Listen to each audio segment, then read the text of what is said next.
Ingeniería del ocultismo, mis lores y ladies. Con su modo propio de custodiar las tradiciones.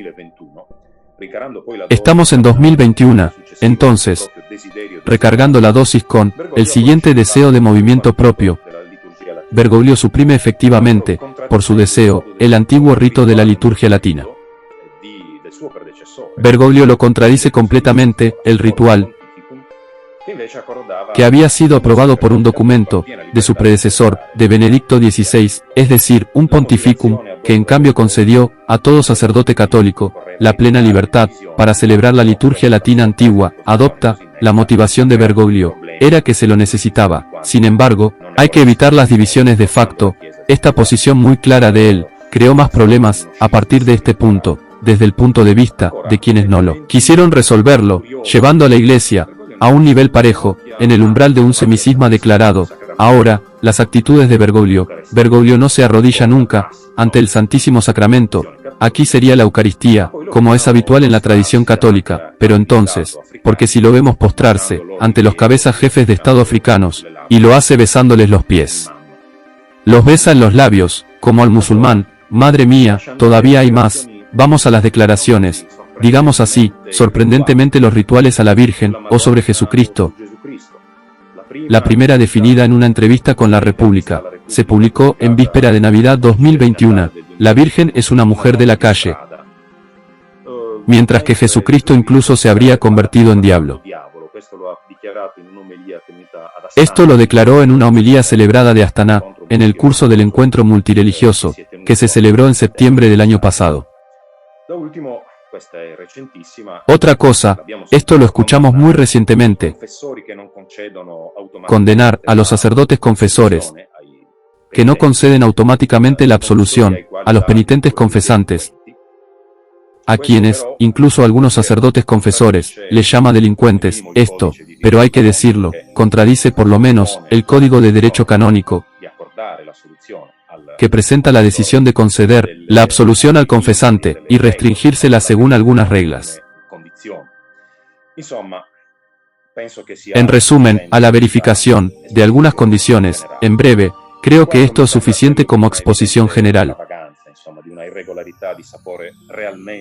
La imagen, me parece, la de una evidente extravagancia, en resumen, de una irregularidad realmente revolucionaria, comparado con la tradición católica.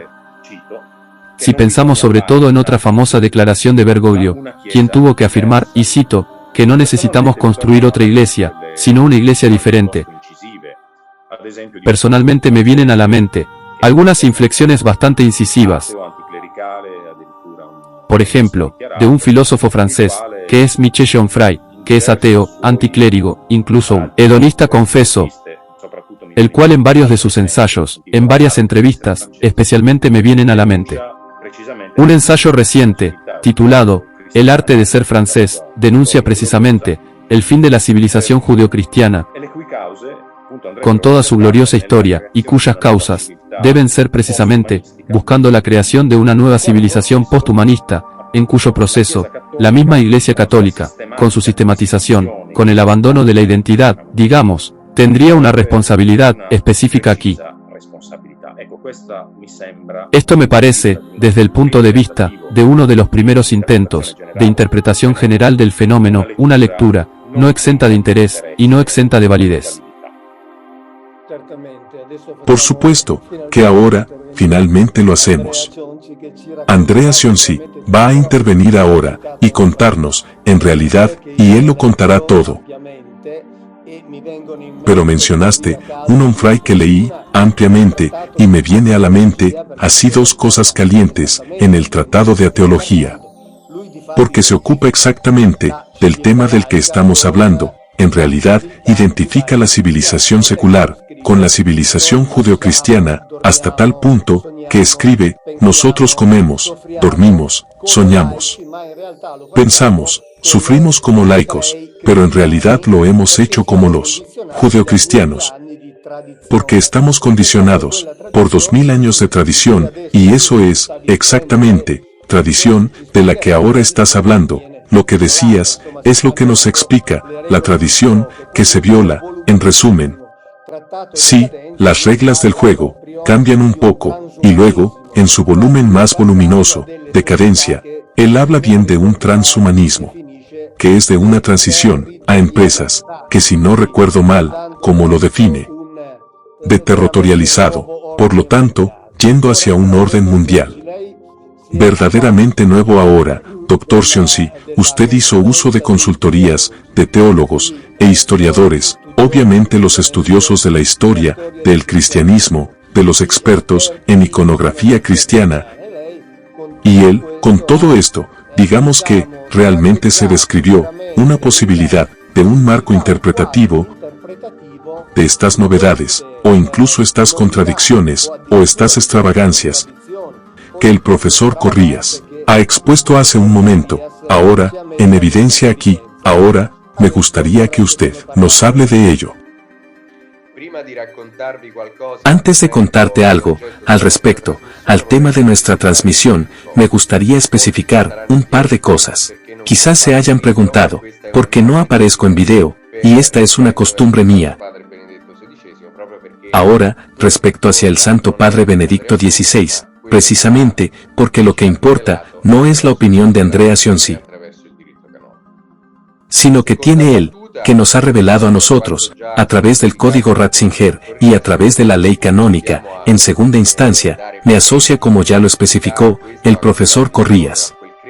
En el sentido de que no estamos aquí para darles patentes de legitimidad a esa religión o a esa creencia, pero es simplemente un discurso de la naturaleza legal, de naturaleza canónica, porque precisamente, quien quiera que sea el jefe de una religión es, digamos, que se suponía que era el guardián de los principios de esa religión.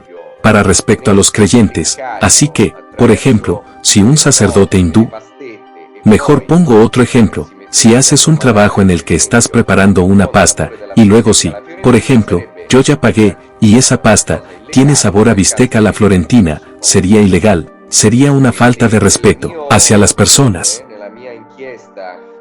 Así que en mi volumen, en mi investigación, que consta de más de 350 artículos recopilados, en un volumen de 340 páginas, que son hoy en día un éxito de ventas nacional, gracias al interés de los lectores, lo he hecho de una manera, que para mí, que es absolutamente objetivo, que es que el Papa Benedicto XVI, en 2013 nunca abdicó, no lo hizo, dejó el asiento vacante. Pero no se fue de la sede, impedido de refugiarse en un estatus legal canónico, donde el Papa sigue siendo una especie de prisionero. El prisionero, por lo tanto, conserva el munus petrinum, por lo tanto sigue con su investidura. La doctrina católica es de origen divino, como también lo especificó Juan Pablo II, en la Constitución Apostólica, Universi Dominici Gregis, nominando precisamente a los munus petrinum, que serían de derivación divina. Ahora, en el campo, el munus católico está vinculado a toda una serie de cuestiones que conciernen a la inefabilidad del Espíritu Santo, en los pronunciamientos definitivos, la asistencia del Espíritu Santo, en la enseñanza del magisterio, en cuestión de moral, costumbres y doctrina, y luego también la asistencia negativa del Espíritu Santo, en las elecciones del pontífice. Así que desde un punto de vista teológico, desde el punto de vista de los creyentes, aporías que fueron ya identificadas muy eficazmente por el profesor Corrías, son perfectamente justificables, por supuesto. Bergoglio puede decir lo que dice, hacer lo que hace, porque no es papa, por lo que no tiene la asistencia del Espíritu Santo. Así que digamos que en el variado mundo de antipapas, porque ha habido al menos algunos 40 en la historia de la Iglesia, pueden ir las cosas tan bien como pueden ir mal. En el sentido de que hemos tenido dos antipapas santos, como Félix e Hipólito, y antipapas heréticos, como por ejemplo Novaciano. Esto depende del hecho de que precisamente el antipapa no tiene asistencia del Espíritu Santo, y por lo tanto, puede ser antipapa inconscientemente, como en el caso de los dos santos mencionados anteriormente.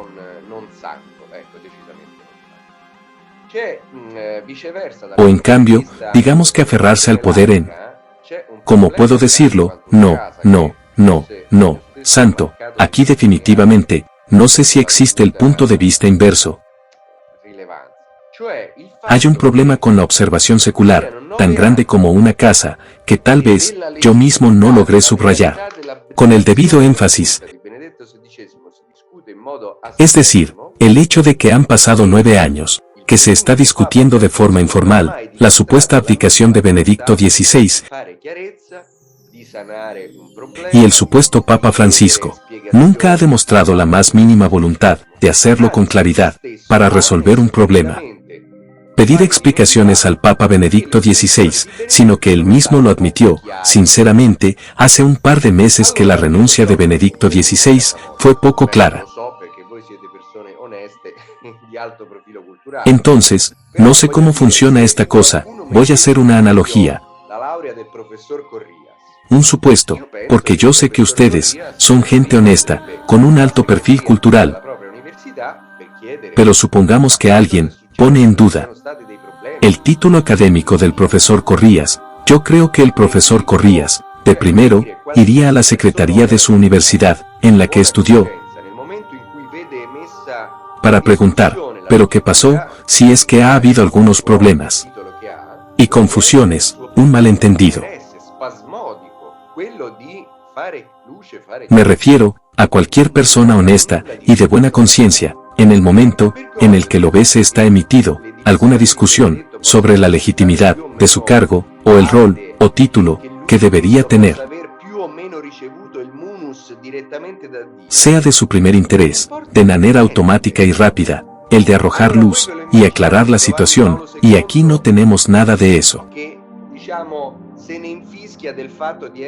Quiero que nos cuente Bergoglio todo sobre la dimisión de Benedicto, que podría ser, si eran sus razones más o menos válidas, o que él mismo puede haber recibido, más o menos el munus, directamente de Dios.